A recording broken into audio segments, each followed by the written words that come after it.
Important लगा लेंगे इस क्वेश्चन पर।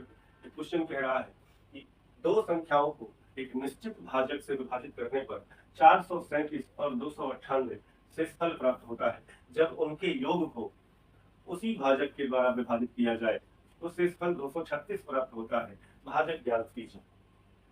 यहाँ एक फॉर्मूला लगेगा, एक कॉन्सेप्ट लगेगा। अगर मान लीजिए मेरा भाजक जो है वो a है और a से मैं n में डिवाइड करता हूं तो रिमाइंडर अगर r1 आता है, इसी a से मैं p दूसरे नंबर p में डिवाइड करता हूं और रिमाइंडर क्या आता है, r2 आता है। तो अगर मैं n प्लस p को a से डिवाइड करूं तो जो हमारा रिमाइंडर बचता है वो क्या बचता है, r1 प्लस r2 बचता है। गजब का कॉन्सेप्ट के साथ में ध्यान दीजिएगा। अगर हम एक संख्या को किसी संख्या से विभाजित करते हैं और शेषफल r1 आता है और उसी संख्या के द्वारा दूसरी संख्या को विभाजित करते हैं और शेषफल r2 आता है, तो अगर उनके योग को हम विभाजित करेंगे शेषफल रिमाइंडर का भी क्या हो जाएगा, योग हो जाएगा। तो यहाँ पर क्या है कि उनके योग को उसी भाजक के द्वारा विभाजित किया गया है। तो अगर उनके योग को उसी भाजक के द्वारा विभाजित किया गया है तो जो रिमाइंडर बचना चाहिए वो 437 और 298 437 और 298 को प्लस करने पर जो रिमाइंडर आएगा उसके बराबर बचना चाहिए। तो 7 8 15 9 3 12 1 13 4 2 6 1 7 कितना बचना चाहिए, 735। लेकिन रिमाइंडर क्या बचा, 236। ऐसा क्यों हुआ, तो इससे फल कभी भी भाजक से बड़ा नहीं हो सकता है।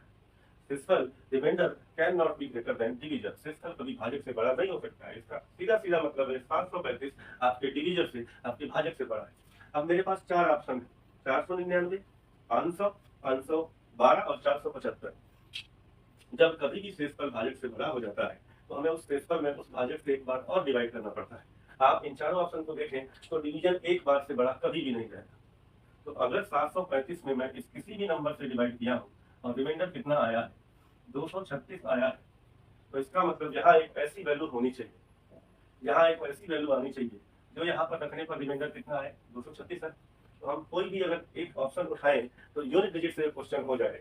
5 में क्या डिवाइड करें तो 6 आए, 5 में से क्या माइनस करें तो 6 आए, 5 में क्या माइनस करें 6 आए, तो इसके लिए कैरी लेना पड़ेगा। तो 5 नहीं 15 में से क्या माइनस करें कि यूनिट डिजिट 6 आए, तो एक ही ऑप्शन 499।